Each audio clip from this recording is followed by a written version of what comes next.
নমস্কার সবাইকে নতুন আরও একটি রেসিপি দেখার জন্য। আজকের রেসিপিতে থাকছে মিষ্টি। আজকের মিষ্টিটা আমি কালারফুল মিষ্টি তৈরি করব কোনো রং ছাড়াই।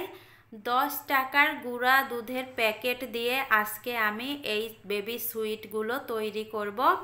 আমার এই ভিডিও দেখে যে কেউই বাসায় পারফেক্টভাবে এই মিষ্টিটা তৈরি করে নিতে পারবেন। মূল রেসিপিতে চলে আসলাম। প্রথমে আমি এই প্যাকেট দুধ নিয়েছি। এখন এই প্যাকেট আমি কেটে নিচ্ছি, কেটে দুধ বের করে নিচ্ছি।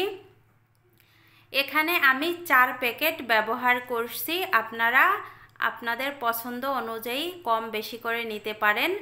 4 প্যাকেট দুধের মধ্যে আমি 2 চামচ দিয়ে দিলাম ময়দা, আর সামান্য পরিমাণে আমি দিয়ে দিলাম বেকিং পাউডার। 1 চিমটি পরিমাণে, বেশি দিতে যাবেন না, তাহলে কিন্তু মিষ্টিগুলো ফেটে যাওয়ার সম্ভাবনা থাকবে। এখানে ময়দা, গুঁড়া দুধ আর বেকিং পাউডার এগুলো ভালোভাবে মিশিয়ে নিতে হবে। মিশিয়ে নেওয়ার পরে 1 চামচের মতো দিয়ে দিলাম ঘি। ঘিটা দেওয়ার পরে আবারও ভালোভাবে ঘিটা দুধের সঙ্গে মিশিয়ে নিতে হবে। মিশিয়ে নেওয়া হয়ে গেছে। এখন অল্প অল্প করে লিকুইড দুধ দিয়ে আমি একটা ডো তৈরি করে নিব। আর এখানে দুধটা কিন্তু জাল করা। এই দেখেন এরকম আঠালো নরম তৈরি করে নিতে হবে।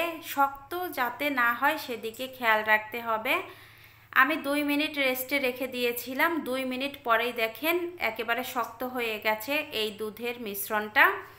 এখন অল্প অল্প করে হাতের মধ্যে নিয়ে গোল করে আমি বলের মতো তৈরি করে নিব। এই দেখেন আমি একটু বড় বড় তৈরি করে নিচ্ছি, আপনারা আরও ছোট করে নিতে পারেন, কারণ বেবি সুইটগুলো এমনি একটু ছোট হয়, তবে আমারটা একটু বড়ই হয়েছে।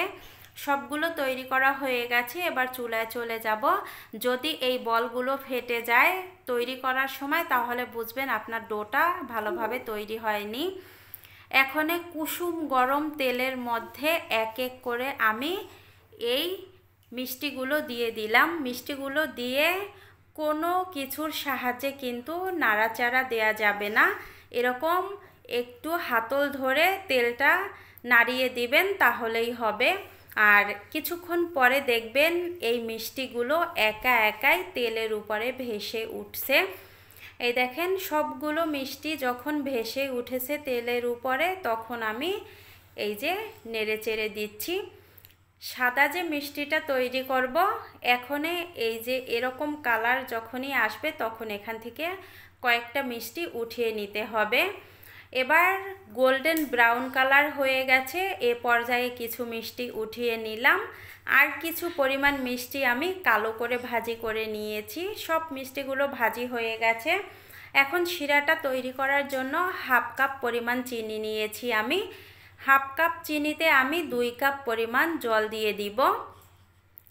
2 কাপ জল দেওয়া হয়ে গেছে, আর সাথে 3টা এলাচ দিয়ে এবার চুলায় জাল করতে বসিয়ে দিয়েছি।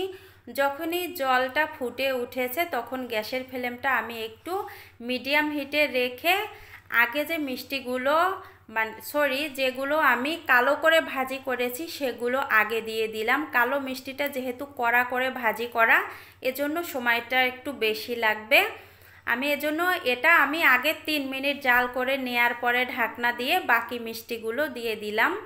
বাকি মিষ্টিগুলো দিয়ে আবারও ঢাকনা দিয়ে ঢেকে আমি 5 মিনিট জাল করে নিব।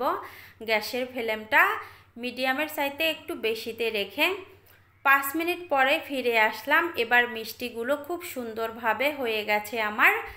এখন এটা ঠান্ডা করে আধা ঘন্টা পরে আমি ফিরে আসব। আমি এই যে 30 মিনিট পরে ফিরে আসলাম। মিষ্টিগুলো এতটাই নরম হয়েছে, আমি 30 মিনিট পরে আপনাদের সাথে শেয়ার করছি। আমি দেখাবো একটু চেপে। আমি একটা প্লেটে সার্ভ করে নিয়েছি। আমি একটা কালো মিষ্টি নিচ্ছি। দেখেন কতটা নরম তুলতুলে হয়েছে, রসে টইটুম্বুস হয়ে গেছে। আর এই মিষ্টিটা আমি হাত দিয়েও একটু ভেঙে দেখাবো যে কতটা পারফেক্ট হয়েছে ভিতরটা। এই দেখেন। আর একটা মিষ্টি কেটেও দেখাচ্ছি। আর সাদা মিষ্টিটা কিন্তু আরও বেশি নরম হয়েছে। দেখেন কতটা পারফেক্ট হয়েছে। আমি একটু হাত দিয়ে চেপে চেপেও দেখাবো।